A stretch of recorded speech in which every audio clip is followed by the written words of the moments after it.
नमस्कार, आप देख रहे हैं जनसंवाद 24x7। उत्तर प्रदेश के जिला गाजियाबाद के लोनी क्षेत्र में विद्युत व्यवस्था की हालत बदतर है, जहां पर जरा सा भी कोई फॉल्ट हो जाता है तो 8 घंटे, 10 घंटे, 12 घंटे बिजली लापता हो जाती है। और उसका कारण है कि इस फॉल्ट को ढूंढने के लिए विद्युत विभाग के पास कोई उपकरण नहीं है। अगर फॉल्ट लोकेटर मशीन भी मंगवानी पड़ती है तो वह मशीन गाजियाबाद से आती है, जिसे लोनी तक आते आते 2 घंटे लग जाते हैं और उसके बाद फॉल्ट ढूंढने की प्रक्रिया शुरू की जाती है। जिस तरह से लोनी में विद्युत व्यवस्था चरमरा गई है, वहां पर लोनी के स्थानीय परिवार भी विद्युत व्यवस्था की हालत देखते हुए यहां से अपने घरों को बेचने को मजबूर हैं। जब हमने बात करी स्थानीय परिवारों से तो उन्होंने बताया कि सब कुछ बिजली पर निर्भर है। पानी तो बिजली, घर में बैठना है और पंखे नहीं चल रहे हैं तो बैठ नहीं पाएंगे, और पंखे चलाने हैं तो आवश्यकता है बिजली की। घर में बच्चों को पढ़ाई करनी है तो आवश्यकता है बिजली की। घर में महिलाओं को कपड़े धोने हैं, वॉशिंग मशीन चलानी है तो आवश्यकता है बिजली की। और वही बिजली अगर नहीं मिलेगी तो हम यहां कैसे रह पाएंगे। ऐसे काफी परिवारों से जब जनसंवाद ने बात की तो उन्होंने विद्युत व्यवस्था को लेकर जनप्रतिनिधियों पर भी आरोप लगाए, साथ ही आरोप लगाए उन अधिकारियों पर जो कागजों में 24 घंटे बिजली दे रहे हैं, लेकिन धरातल पर बिजली 8 से 10 घंटे आ रही है। जरा सा फॉल्ट हो जाता है तो बिजली 10-10 घंटे, 12-12 घंटे को गायब हो जाती है। और उससे भी बड़ी बात है कि इसकी जानकारी अगर अधिकारियों से लेना चाहें तो इनके फोन बंद हो जाते हैं या फिर फोन उठाने की जहमत नहीं उठाते। आखिर ऐसा क्यों?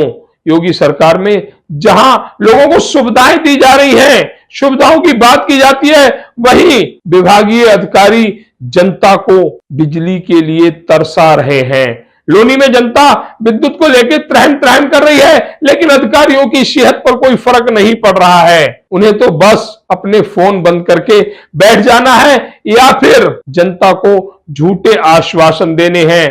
कहीं पर फॉल्ट होता है, अधिकारियों द्वारा 1 घंटा, आधा घंटे का आश्वासन जनता को दिया जाता है, लेकिन विद्युत 12-12 घंटे भी नहीं आती। ऐसे ही हालात 13 अगस्त 2024 को लोनी क्षेत्र में हुए, जहां 33 केवी का तार टूट जाने के बाद लगभग 12 घंटे क्षेत्र से विद्युत लापता हो गई। आखिर लोनी क्षेत्र में विद्युत व्यवस्था में सुधार कब होगा?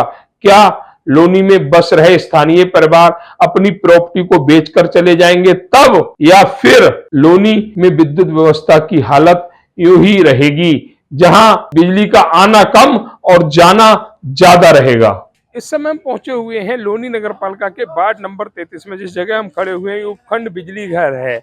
लगातार देखा जा रहा है विद्युत को लेकर लोग धरना प्रदर्शन भी करते हैं, लेकिन उसके बावजूद भी बिजली का कहीं अता पता नहीं है। आज की जानकारी दर्शकों को दें, लगभग 1 बजे के करीब लाइट लापता है और उसके बाद अब तक लाइट का कहीं अता पता नहीं है। यहाँ की जिम्मेदारी संविदा कर्मियों के ऊपर छोड़ दी गई है। संविदा कर्मी जो अपनी तरफ से पूर्ण कोशिश करते हैं कि विद्युत व्यवस्था सुचारू रूप से चलती रहे, लेकिन अगर इनके पास तक नहीं आएगी तो आगे सप्लाई कैसी होगी। विद्युत में फॉल्ट होता है, विद्युत अधिकारियों के पास उपकरण नहीं है कि उस फॉल्ट को चंद मिनटों में दूर किया जा सके। गाजियाबाद लोनी के निकट दिल्ली है, दिल्ली में भी लाइट जाती है, लेकिन सेकंडों और मिनटों के लिए, घंटों या दिनों के लिए नहीं। यहाँ पर सब कुछ है लेकिन उपकरण नहीं है। ये उपकरण कोई ही कमी है जो विद्युत व्यवस्था सुचारू रूप से नहीं चल पाती। 234 करोड़ रुपया गाजियाबाद को सिर्फ इसलिए मिला था कि यहाँ की विद्युत व्यवस्था सुचारू रूप से हो सके, लेकिन वह 234 करोड़ रुपए जेबों की शान बन चुका है। 234 करोड़ में 34 करोड़ भी विद्युत व्यवस्था में नहीं लगा। अगर ऐसा होता तो विद्युत व्यवस्था सुचारू रूप से चल पाती। लगातार जनप्रतिनिधि इस पर अपनी आवाज उठाते हैं, लेकिन आवाज वो कहीं दब जाती है। विद्युत व्यवस्था को लेकर तो हम यही कहेंगे कि उनकी आवाज भी कहीं दब जाती है। आखिर ऐसे कौन से कारण हैं जिसके चलते योगी शासन में सब कुछ है लेकिन विद्युत व्यवस्था सुचारू रूप से नहीं? पर एक बाबूजी है, सबसे पहले उनसे जानकारी लेंगे। आपका नाम क्या है? हरिशंकर। हरिशंकर जी कहाँ रहते हैं? यही अंकुर विहार में। तो यहाँ किस लिए आए हैं आप? बिजली के लिए। बिजली के लिए। कब से नहीं आ रही बिजली? 1 बजे से नहीं आ रही। 1 बजे से नहीं आ रही और दूसरे दिन मतलब 7 घंटे का कट हो जाता है कि जी पीछे से सप्लाई बंद है और मंडोला से हमारी जुड़ी हुई है, मंडोला से केबल फॉल्ट है। मंडोला से केबल। अच्छा चलिए हम मानते हैं फॉल्ट है, लेकिन फॉल्ट सही होने की कोई समय सीमा तो होती होगी इनके पास? वो भी इनकी नहीं? कोई कि सीमा 8 नहीं है। घंटे ये लाइट तो नहीं कहते हैं जी हमारे को 4-5 घंटे लग जाते हैं, 1 घंटा जाने में लगता है, 1 घंटा आने में लगता है, नहीं फॉल्ट मिले तो 1 घंटा फिर लगता है, वहाँ काम होता है, फिर मैगर करते हैं, 1 घंटा लेते हैं। ये तो अब मानते होंगे परसों ये सब 7 घंटे। उपकरणों की कमी है। हाँ जी, अगर हाँ जी। उपकरण मतलब 21वीं सदी के उपकरण अगर इनके पास हो तो शायद व्यवस्था में कुछ सुधार हो बिल्कुल सकता बिल्कुल है। बिल्कुल। एक साथी हमारे साथ और जुड़े पड़े हैं। भैया आपका नाम? अजय उपाध्याय। उपाध्याय जी कहाँ रहते हैं? इन बगल में रहते सर, सी ब्लॉक में। विद्युत व्यवस्था को लेकर बहुत खींचतान चल रही है। सब बहुत बुरा हाल है सर यहाँ पे। जनप्रतिनिधि बड़ी बड़ी बातें करते हैं सर वो सब फर्जी बातें हैं यहाँ पे, सारी फर्जी बातें सब फर्जी बातें हैं सर। और मैं जहां तक समझता हूँ अगर इनके पास उपकरण अगर सही व्यवस्था सर में उपकरण तो छोड़िए, यहाँ पे तार तक का बहुत बुरा हाल है। ये तारों में जर्जर दम तार। नहीं, जर्जर तार हो चुके हैं यहाँ पे। 234 करोड़ रुपए इन्हें विद्युत व्यवस्था को सुधार सर हमें तो नहीं लगता कि यहाँ पे 50 पैसे भी खर्चा हुआ 50 होगा। पैसे भी खर्च हुए हो।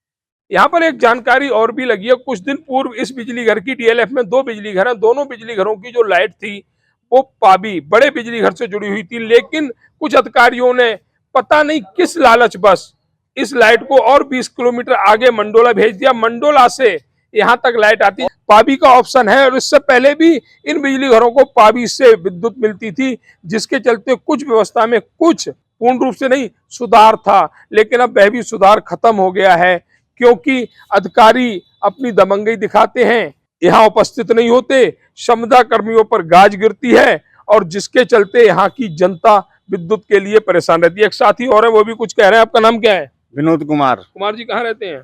MM road. अच्छा, क्या कहना 106 चाह रहे हैं बिल्डिंग। विद्युत को लेकर? देखो, पहली बात तो लाइट नहीं आती, एनी प्रॉब्लम।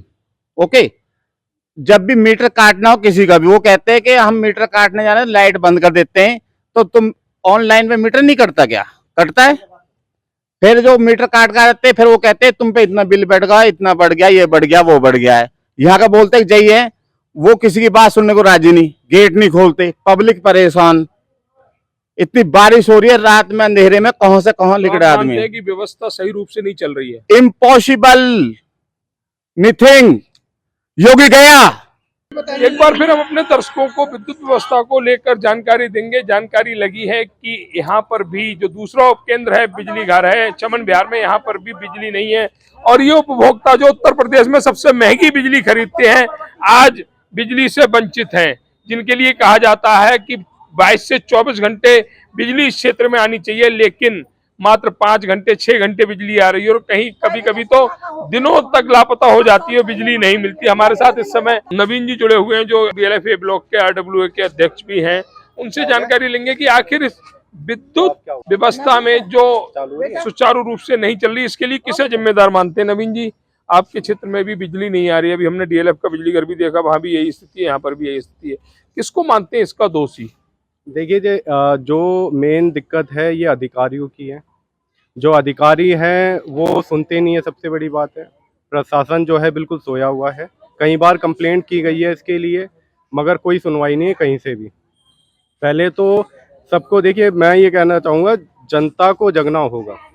घर पे बैठ के कुछ नहीं होगा। जब तक जनता जगेगी नहीं, अधिकारी के पास जाएगी नहीं, अपने अधिकार के लिए नहीं बोलेगी, तब तक कुछ नहीं होने वाला। तो कहीं ना कहीं आप इसको मानते हैं कि जनता भी उतनी ही दोषी जितने दोषी अधिकारी? देखिए, जो अभी की सिचुएशन है, जो अभी का अब देख रहे हैं, इसमें कहीं ना कहीं जनता की भी कमी है। जनता की भी कमी है। तो ये कहना आरडब्ल्यूए अध्यक्ष नवीन जी का कि अधिकारी दोषी हैं तो जनता भी दोषी है। हम भी समर्थन करते हैं कि कहीं ना कहीं जनता जब ही जागती है जब उसे पता लगता है कि अब इन्वर्टर में मात्र एक बल्ब जलेगा, पंखा भी नहीं चल सकता, तब जनता बिजली घर का रुख करती है। हम ये कहते हैं अगर व्यवस्था सुचारू रूप से नहीं है, आज आपके यहाँ बिजली आ जाती है, कल आप फिर आइए और उन अधिकारियों से जवाब मांगिए कि आखिर ऐसी व्यवस्था कब तक रहेगी और ये व्यवस्था सही क्यों नहीं हो रही है, सुचारू रूप से क्यों नहीं चल रही। हमारे साथ कुछ और लोग भी जुड़े हुए हैं, उनसे भी जानकारी लें। आपका नाम? मेरा कपिल राठी। राठी जी कहाँ रहते हैं? मैं पीछे A/10। ये 10/10 में रहते हैं। हाँ जी, 3। लगातार देखा जा रहा है इस क्षेत्र में बिजली व्यवस्था की जो स्थिति वो चरमराई हुई है। बहुत ही ज्यादा ये क्षेत्र लाइट के मामले में बहुत ही ज्यादा है। और बुस्का नाम के सबसे महंगी यूपी में बत्ती है, सब स्टेटों से ज्यादा। हाँ, बिल भी अच्छा भर रही है फिर। बिल भी बुस्का नाम के 15 दिन का भी देख लीजिए, अभी मेरा 4600 रुपए का आया है। बिल टाइम से आते हैं, भरते भी है, बत्ती टाइम से नहीं दे रहे। अधिकारी नहाओ 1 घंटे में आ रही है, 2 घंटे में आ रही है। प्रशासन पता नहीं क्या कर रहा है। गरीब, ये देखो बुजुर्ग इंसान है, बेचारे बीमार है। के बीमार पड़े थे, अब ये देखिए बीमारों को क्या हो रहा है। किसी के पास इन्वेटर है, किसी के पास नहीं है इन्वेटर, वो कैसे करेगा। तो ये कहना राठी जी का कि बिजली अगर कहीं पर फॉल्ट होता है तो मिलता है सिर्फ आश्वासन, भय आश्वासन जो पूर्ण नहीं होता। भैया ने बताया सबसे महंगी बिजली यूपी में। हाँ, ये सत्य है कि सबसे महंगी बिजली है। एक बात दर्शकों को और बताएंगे कि अगर कहीं पर भी बिजली फॉल्ट होता है तो उस उपकेंद्र पर एक अधिकारी का होना जरूरी है, लेकिन चमन विहार का जो उपकेंद्र है यहाँ पर कोई भी अधिकारी उपलब्ध नहीं है जो जनता को सही जानकारी दे सके। फॉल्ट होते हैं, ऐसा नहीं है बिजली में फॉल्ट नहीं होते, वायर में फॉल्ट होते हैं, लेकिन उपकरण अगर इनके पास हो। हम 21वीं सदी की बात करते हैं, लेकिन उपकरण जो है वो बाबा आदम के जमाने के, जिससे एक फॉल्ट ढूंढने में भी 4-4, 6-6 घंटे लग जाते हैं। कहने को तो 21वीं सदी है, लेकिन अगर विद्युत विभाग के लिए बात की जाए तो इनके पास जो उपकरण है वो बाबा आदम के जमाने के। अगर फॉल्ट लोकेटर भी अगर इन्हें मंगाना पड़े तो गाजियाबाद से मंगाना पड़ता है। लोनी के पास एक फॉल्ट लोकेटर नहीं है जो समय रहते फॉल्ट को ढूंढ सके और उस पर नियमित कार्रवाई हो सके, उसे सही किया जाए। ये स्थिति है चमन विहार उपकेंद्र की, जहां पर जो जनता ये आई हुई है, इनके कोपभाजन का शिकार ये संविदा कर्मी बनते हैं जो यहाँ पर मौजूद हैं। अधिकारी उपलब्ध नहीं होते, जनता को बिजली नहीं मिलती, जिसके चलते कहीं ना कहीं संविदा कर्मियों पर गाज भी गिरती है। हमारे साथ एक साथी और जुड़े हुए हैं, उनसे भी जानकारी लेंगे। आपका नाम? डीडी पाठक। पाठक जी कहाँ रहते हैं? मैं चमन विहार में रहता हूँ और हमारा चमन विहार वेलफेयर एसोसिएशन जो है मैं उसका अध्यक्ष भी हूँ। क्या कहेंगे विद्युत व्यवस्था के लिए? भाई साहब, विद्युत व्यवस्था के लिए तो मैं ये कहूँगा कि अभी हम जो यूपी की जो कंडीशन है वो 50 साल पीछे जी रहे हैं। जितने भी तार हैं, ट्रांसफार्मर है या जो अपना जो भी इनके पास सिस्टम है वो सारा कुछ जो है वो 50 साल पीछे का है, और जब तक ये अपडेट नहीं होगा इसकी कंडीशन ऐसी चलती रहेगी। और जहाँ तक सरकारी जो दावा है सरकार का, वो बिल्कुल खोखला है। कहीं भी दूर दूर तक जो है किसी भी तरीके से जनता के साथ जो है जनता के लिए कार्य नहीं कर रहे हैं, खिलवाड़ किया जा रहा है। तो ये कहना है पाठक जी का कि व्यवस्था को लेकर जनता के साथ खिलवाड़ किया जा रहा है। कुछ मातृ शक्ति भी हमारे साथ जुड़ी हुई है, उनसे भी विद्युत व्यवस्था के पूरा जो झेलना पड़ता है वो मातृ शक्ति को झेलना पड़ता है। आपका नाम क्या है? मेरा नाम रतन कुमारी। कहाँ रहती है?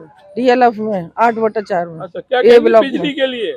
हाँ, बिजली का बहुत गंदा सिस्टम है भाई, क्योंकि हम लोग बीमार रहते हैं, बूढ़े आदमी हैं, अंकल भी तुम्हारे बूढ़े हैं, कोई घर में है नहीं, 24 घंटे बत्ती नहीं रही तो हम तो मर जाएंगे, सांस भी नहीं ले पाएंगे। ऐसे छोटे छोटे घर है। कहाँ हम गाँव में रहते थे तो 400 बीघा की जमीन में रहते थे, वहाँ खूब आबो हवा थी, बड़े बड़े फाटक थे। यहाँ क्या है, दिल्ली के अंदर कुछ भी नहीं है। पानी की सुविधा नहीं है, लाइट नहीं आएगी तो पानी भी नहीं आएगा, आदमी नहा भी नहीं सकता, मुंह हाथ भी नहीं धो सकता, पानी नहीं है तो बड़ी बात कही आंटी जी ने कि अगर लाइट नहीं है तो कुछ भी नहीं है, पानी तो लाइट चाहिए, हर चीज पंखा चलाने हैं तो लाइट चाहिए, इन्वर्टर चार्ज करना है तो लाइट चाहिए हर मोड़ पर। क्योंकि ये फ्लैट एरिया है, पॉश कॉलोनी है, लोनी की पॉश कॉलोनी DLF अंकुर विहार है, लेकिन नाम के लिए। अगर हकीकत पर जाएं तो ये गांव से भी बदतर हालत में यहाँ की जनता रह रही है। गांव में भी शायद लाइट की व्यवस्था सही होगी, लेकिन यहाँ पर वो भी व्यवस्था नहीं है। आखिर जनता अपनी मजबूरी किसे सुनाए और किससे कहे, कौन सुनेगा? इसलिए वापसी जा रहे हैं, सिर्फ इसलिए वापसी जा रहे हैं कि कोई सुनने वाला नहीं है।